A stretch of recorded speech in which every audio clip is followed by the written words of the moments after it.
नमस्कार। हमने previous year paper की सीरीज स्टार्ट करी है हमीरपुर बोर्ड की।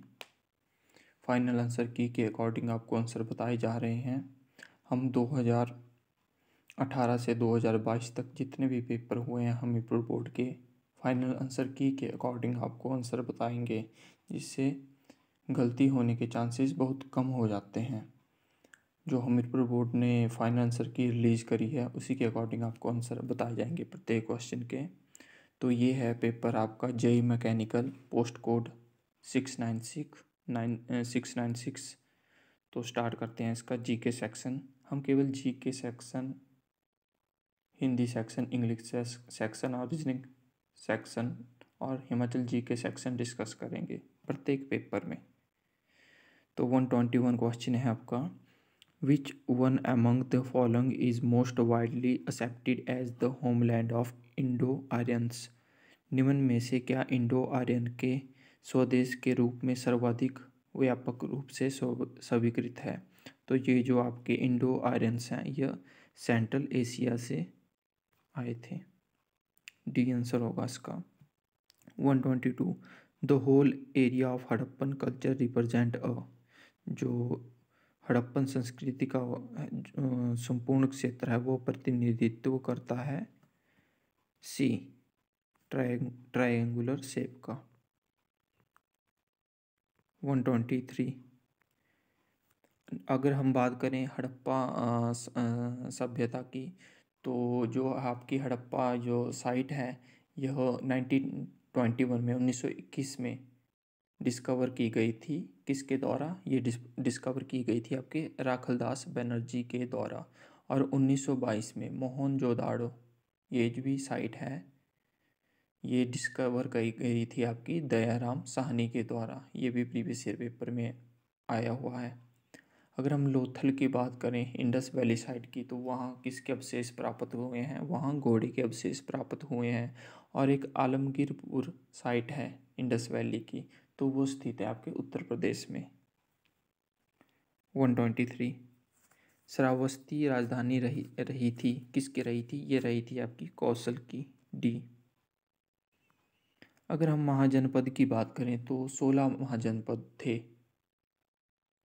तो अगर हम इम्पोर्टेंट महाजनपद की बात करें तो जैसे महाजनपद, इसकी कैपिटल चंपा, मगध की राजगिरी, सुरसेना की मथुरा कैपिटल, कुरु की कैपिटल इंद्रप्रस्था, अवंती की उज्जैन, गांधार की तक्षशिला, वजी की वैशाली। ये आपने ध्यान रखनी है।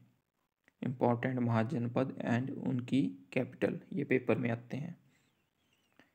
124 which ruler build the famous rock temple of Shiva at Ellora? तो ये फेमस रॉक टेम्पल शिवाजी का ये कृष्ण फर्स्ट ने बनवाया था। तो अगर बात करें हम एलोरा और अजंता की गुफाओं की, तो ये गुफाएं आपके महाराष्ट्र में स्थित हैं। और अगर हम बात करें कृष्णा फर्स्ट की, तो ये राष्ट्रकूट एम्पायर के रूलर रहे हैं। और अगर हम बात करें राष्ट्रकूटा एम्पायर की, तो इसके संस्थापक दंती दुर्ग और दंती बर्मन को माना जाता है। और इसके लास्ट रूलर जो हैं वो कृष्ण थर्ड रहे हैं। तो ऐसे आपको क्वेश्चन रिलेट करना आना चाहिए कि इसके आगे क्या होगा क्या होगा। ऐसे अगर आप चारों दिशाओं से क्वेश्चन को घुमाना सीख गए तो आप काफ़ी हद तक आपकी जीके स्ट्रांग हो सकती है। 125 which of the following sultans wrote his autobiography? निम्न में से किस सुल्तान ने अपनी आत्मजीवनी लिखी थी? तो ये जो आत्मजीवनी है ये लिखी थी आपकी फिरोज तुगलक ने। बी।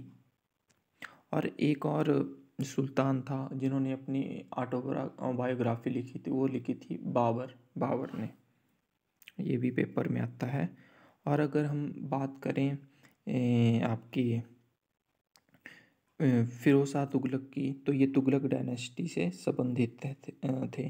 और अगर हम बात करें तुगलक डायनेस्टी की, तो इनका ईरा रहा है, इनका पीरियड रहा है 1320 से 1398 ईस्वी तक। और अगर हम बात करें इसकी फाउंडर की, तुगलक डायनेस्टी के फाउंडर कौन रहे हैं? तो ये रहे हैं आपके गियासुद्दीन तुगलक। और लास्ट रूलर रहे हैं आपके तुगलक डायनेस्टी के नसीरुद्दीन मोहम्मद। अगर हम बात करें आपके इसमें तुगलक डायनेस्टी में एक मोहम्मद बिन तुगलक भी थे जिन्हें लंपट मूर्ख राजा के नाम से जाना जाता था। इन्होंने क्या किया था, इन्होंने अपनी राजधानी शिफ्ट करी थी दिल्ली से देवगिरी। क्यों करी थी? क्योंकि ये मंगोल के इन्वेजन आक्रमण से बचना चाहते थे। और जो मोहम्मद बिन तुगलक था उनका मूल नाम चाइल्डहुड नेम था जौना खान। ये भी आपने बातें ध्यान रखनी है। और इन्होंने सिक्के स्टार्ट करे थे ब्रॉन्ज और कॉपर कॉइन के। तो ये सारी बातें आपने ध्यान रखनी है। ये सारे क्वेश्चन प्रीवियस ईयर में आ चुके हैं। और अगर हम बात करें फिरोज शाह तुगलक की, तो इन्होंने ना लास्ट जो बिल्डिंग है, लास्ट जो कंस्ट्रक्शन का काम पूरा किया है कुतुब मीनार का। और जो कुतुब मीनार है वो शुरू में बिल्ड की गई थी कुतुबुद्दीन ऐबक के द्वारा।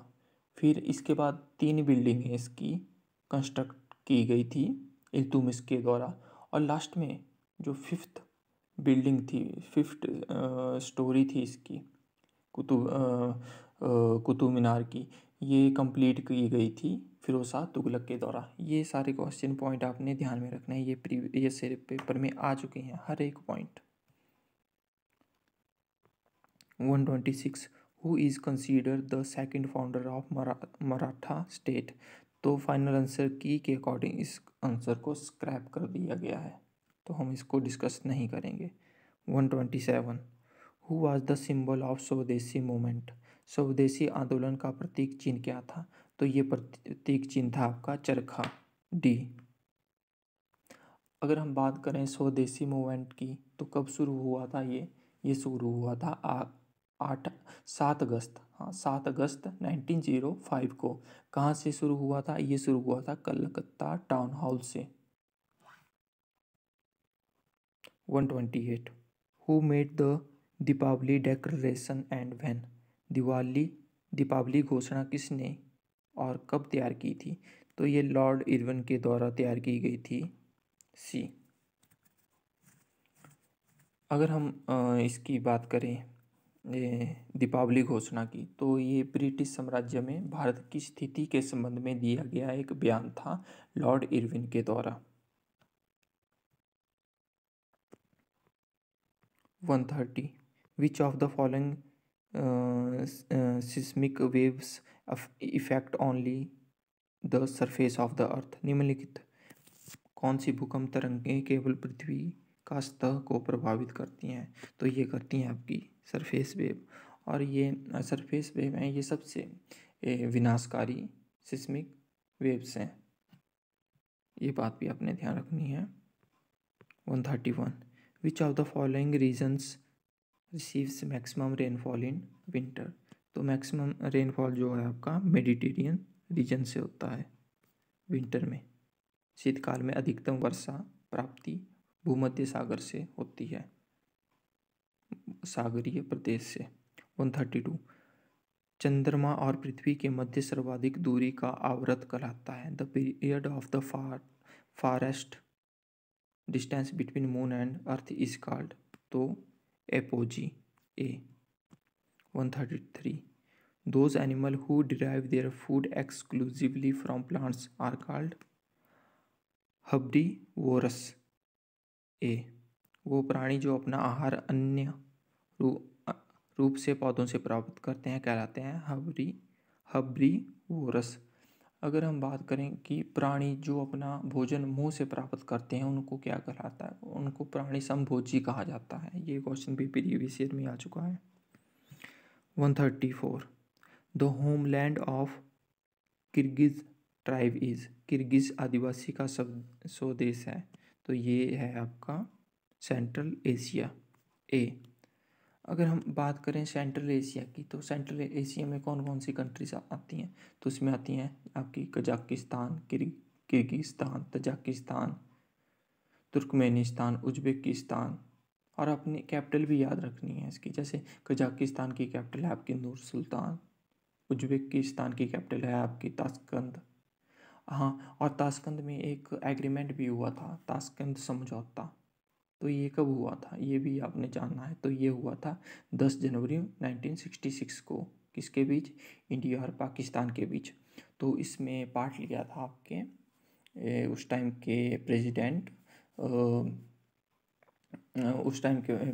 आपके थे 1966 में लाल बहादुर शास्त्री जी, और वहाँ उनकी डेथ हो गई थी उस जगह पे।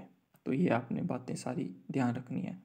इसके ऊपर मूवी भी बनी है एक, ताशकंद। तो ऐसी मूवी भी देखा करो जिससे नॉलेज बढ़ती है। 135 which type of crops are mainly grown in shifting cultivation. स्थानांतरी कृषि में मुख्यतः कौन सी फसलें उगाई जाती हैं? तो ये उगाई जाती हैं आपकी फूड क्रॉप्स।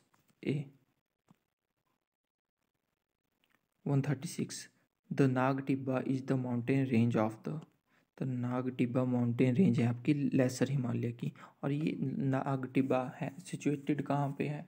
तो ये सिचुएटेड है आपका उत्तराखंड में।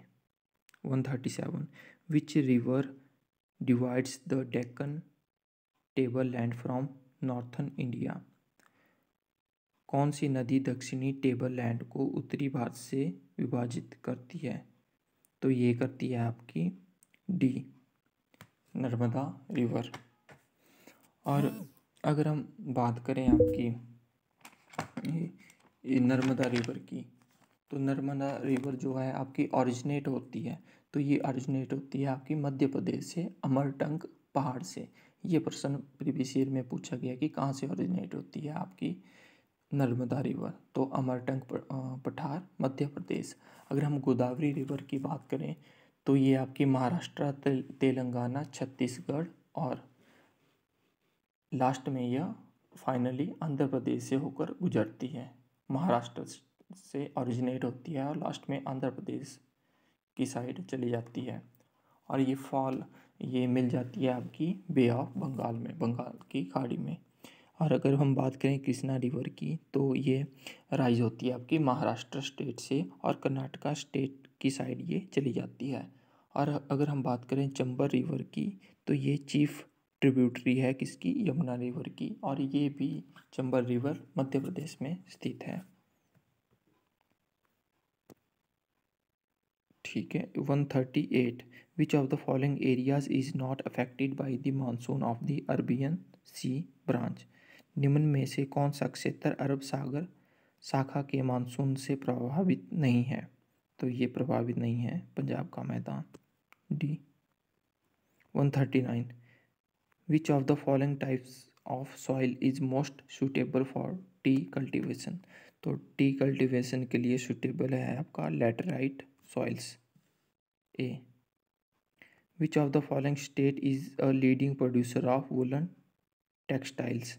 निम्न में से कौन सा राज्य ऊनी वस्त्रों का अग्रणी उत्पादक है? तो ये है आपका Rajasthan, C. 141 which provision of the fundamental rights is directly related to the exploitation against children. तो बालक के विरुद्ध शोषण से संबंधित है आपका आर्टिकल 23।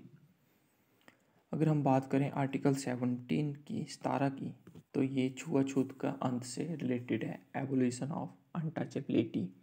अगर आर्टिकल 28 की बात करें तो ये हमें परमिशन देता है रिलीजियस वर्शिप की, रिलीजियस ग्रुप्स बनाने की परमिशन देता है। अगर आर्टिकल 32 की बात करें तो कॉन्स्टिट्यूशनल रेमेडीज कहा जाता है इसको, और इसको संविधान की आत्मा भी कहा गया है। किसके द्वारा कहा गया है? भीमराव अंबेडकर जी के द्वारा कहा गया है, जो हमारे फर्स्ट लॉ मिनिस्टर भी रहे हैं और जिन्होंने संविधान का निर्माण भी किया है। आर्टिकल 14 हमें बताता है राइट टू इक्वालिटी। आर्टिकल 15 बताता है कि किसी के साथ कोई भी डिस्क्रिमिनेशन नहीं होगी किसी भी सिटीजन के साथ on the grounds of religion, race, caste, sex and place of birth.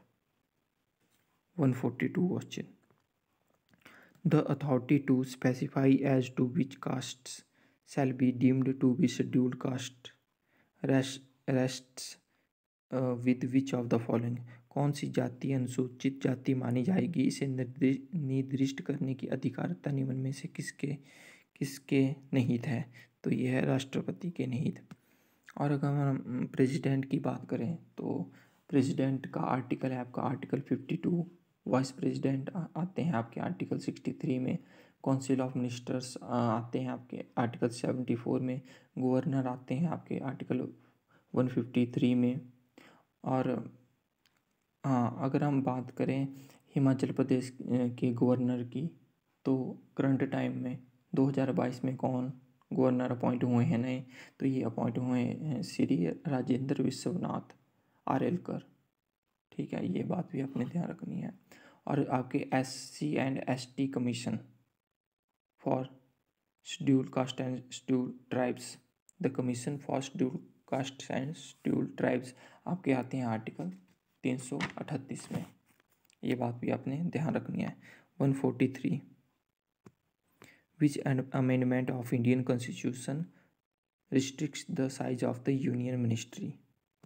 तो भारतीय संविधान का कौन सा संशोधन संघ मंत्रिमंडल के आकार को सीमित करता है? तो ये करता है आपका 91 संशोधन, जो आपका 91वां संशोधन हुआ था 91, तो ये हुआ था आपका 2003 में। उस टाइम आपके प्रधानमंत्री थे अटल बिहारी वाजपेयी जी।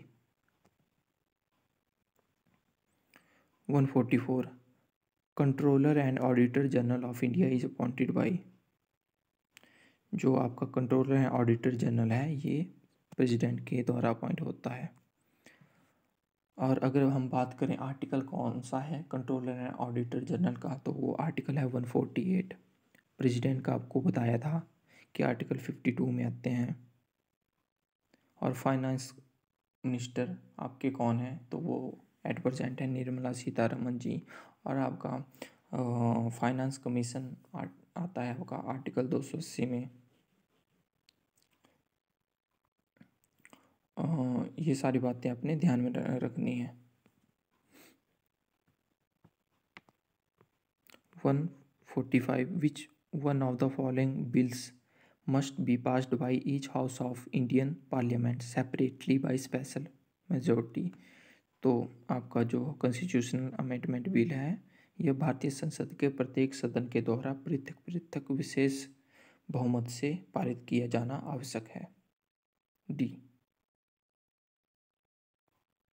अगर हम मनी बिल की बात करें तो मनी बिल ओनली लोकसभा से पास होता है।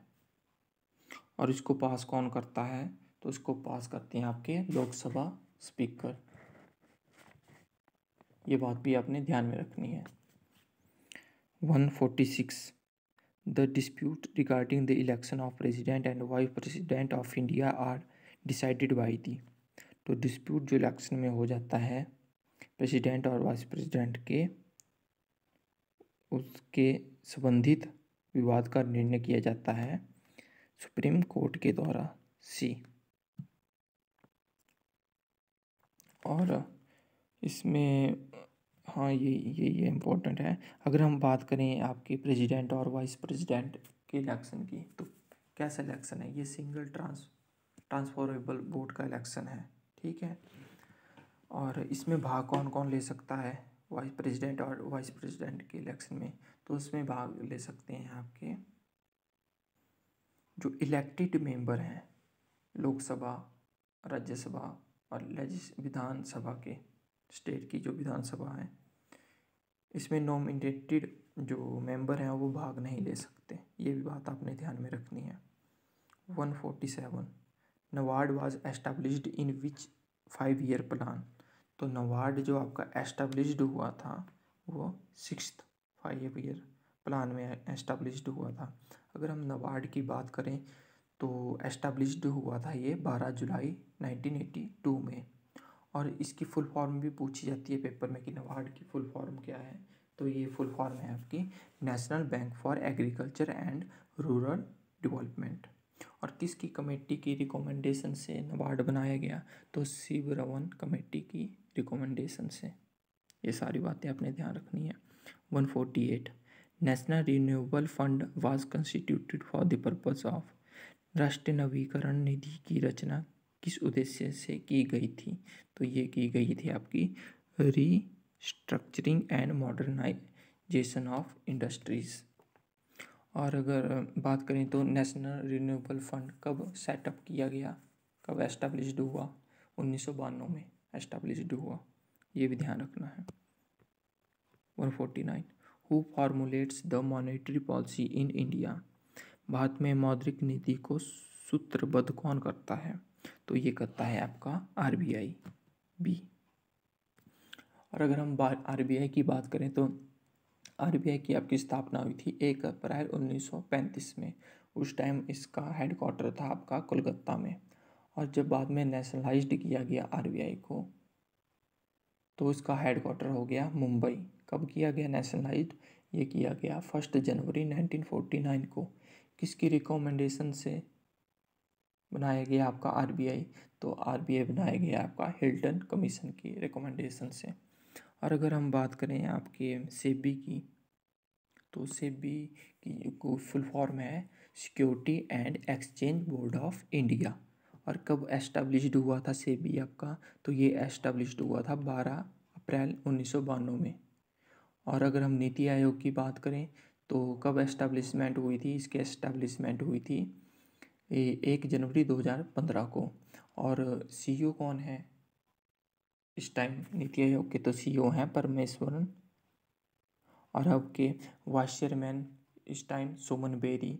और आपके चेयरमैन हैं नीति आयोग के तो वो हैं आपके प्राइम मिनिस्टर नरेंद्र मोदी जी। और अगर हम बात करें IRDAI की तो इसकी एस्टेब्लिशमेंट हुई थी 1999 में। Insurance and regulatory development authority of India इसकी फुल फॉर्म है, ये भी पूछी जाती है पेपर में। अगर हम फाइनेंस कमीशन की बात करें तो आर्टिकल 280 और हमारे फाइनेंस कमीशन है NK सिंह। ये सारी बातें जो मैंने बताई ये ऑलरेडी आ चुकी हैं पेपर में, तो आपने ध्यान रखनी है सारी बातें और नोट डाउन कर लेनी है। 150 विच of the following is not a source of tax revenue collected by government of India? Bharat सरकार के द्वारा संग्रहित कर राजस्व का निम्न में से कौन सा एक स्रोत नहीं है? तो ये स्रोत नहीं है dividends and profits D. 151 the gaseous fuel which does not contain carbon dioxide is C natural gas. वो गैसीय ईंधन जिसमें कार्बन डाइऑक्साइड नहीं होता वो कहलाती है प्राकृतिक गैस। अगर हम नेचुरल गैस की बात करें तो रशिया जो है वो लार्जेस्ट प्रोड्यूसर है इसका नेचुरल गैस का पूरे वर्ल्ड में। अगर हम बात करें अगला 152 की तो the glucose level in the body is controlled by, तो ये कंट्रोल करता है आपका इंसुलिन। इंसुलिन कंट्रोल करता है रक्त में ग्लूकोज को। 153 the organ affected by diphtheria is, diphtheria से कौन सा अंग प्रभावित होता है? तो इसमें जो ऑप्शन रखे हैं इसमें से कोई भी अंग प्रभावित नहीं होता। 153 का डी। अगर मैं आपको बात बताऊं डिप्थीरिया की तो ये गला घोंटू रोग से भी जाना जाता है। गले में इन्फेक्शन हो जाता है इसमें और सांस लेने में दिक्कत हो जाती है, ये बात आप ध्यान रख लो डिप्थीरिया की। 154 pain relieving drugs are known as, तो जो पेन रिलीविंग ड्रग्स हैं उनको बोलते हैं एनाल्जेसिक सी। अगर आ गया 155 आपका रीजनिंग का क्वेश्चन, तो इसका आंसर मैं बता देता हूँ फाइनल आंसर की के अकॉर्डिंग। 155 का है ए, 156 का है आपका सी। हम डिटेल में डिस्कस कर लेंगे कभी, रीजनिंग में इकट्ठी करवा दूंगा आपको सारी, पर फिलहाल आपका GK portion Indian GK Himachal GK ये कवर हो जाए जो आने वाले एग्ज़ाम में हाई कोर्ट का क्लर्क का जो एग्ज़ाम होगा और BMLT बोर्ड के जो एग्ज़ाम होंगे उसमें हेल्पफुल रहेगी ये वीडियो आपके लिए, क्योंकि ये फाइनल आंसर की के अकॉर्डिंग है। 157 ये हिमाचल जीके आ गई। The largest natural lake of Himachal Pradesh is, Renuka lake को लार्जेस्ट नेचुरल लेक कहा जाता है। अगर हम रेणुका लेक की बात करें तो ये सिरमौर जिले में स्थित है। और सिरमौर जिले में एक और लेक स्थित है, सुकेतीज लेक। और अगर हम रेणुका लेक की बात करें तो इसकी लेंथ है 2.5 किलोमीटर। ये लार्जेस्ट नेचुरल लेक है हिमाचल प्रदेश की, और इसकी आकृति है सोई हुई स्त्री जैसी, और ये भगवान परशुराम जी से संबंधित है लेक। अगर हम गोविंद सागर लेक की बात करें तो ये बिलासपुर में स्थित है, और इसकी लेंथ है आपकी 88 किलोमीटर, 88 किलोमीटर, और ये बनी है आपकी सतलुज रिवर के ऊपर। अगर हम रिवाल्सर लेक की बात करें तो ये मंडी में है स्थित है। तो ये आपने बातें ध्यान रखनी है। और रिवाल्सर में एक और लेक है, Sarvarsar lake 158। The famous Mohan park is located at. तो जो मोहन पार्क है आपका फेमस, तो ये इनमें से जो ऑप्शन दे रखे हैं इनमें से कोई भी नहीं होगा, तो इसका डी। अगर मैं आपको बताऊं कि मोहन पार्क एक्चुअल में हिमाचल प्रदेश में लोकेटेड है, ये लोकेटेड है आपका सोलन में, सोलन डिस्ट्रिक्ट में। तो आप ध्यान रख लो इस बात को। 159। Who was the Raja of Bilaspur in 1682 when Guru Govind Singh visited the territory. 1682 में बिलासपुर के राजा कौन थे जब गुरु गोविंद सिंह ने इस क्षेत्र का प्रवास किया? तो उस टाइम थे आपके भीमचंद राजा। अगर हम बात करें कि आपके गुरु गोविंद सिंह मंडी कब आए थे, तो ये 1685 में मंडी भी आए थे।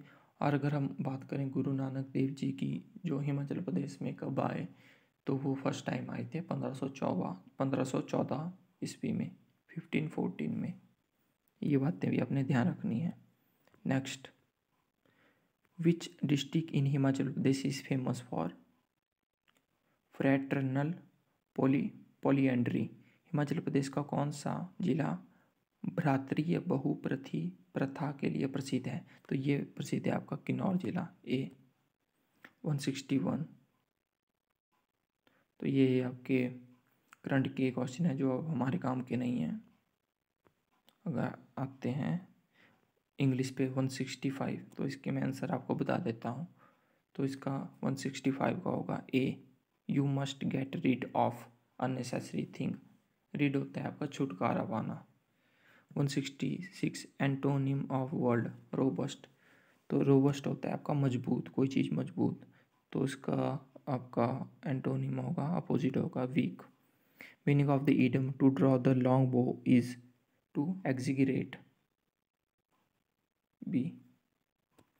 168 हिंदी का सेक्शन है, द्रिगु का पर्यायवाची है, तो द्रिगु का पर्यायवाची है आपका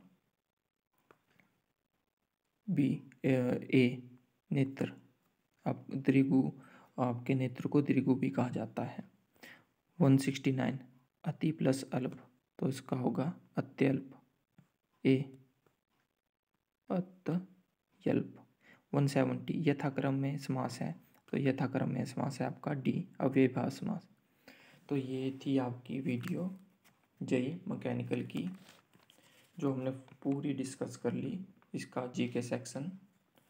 आई होप आपको वीडियो पसंद आई होगी। अगर वीडियो पसंद आई होगी तो प्लीज़ चैनल को लाइक, शेयर और कमेंट कर देना। Thank you.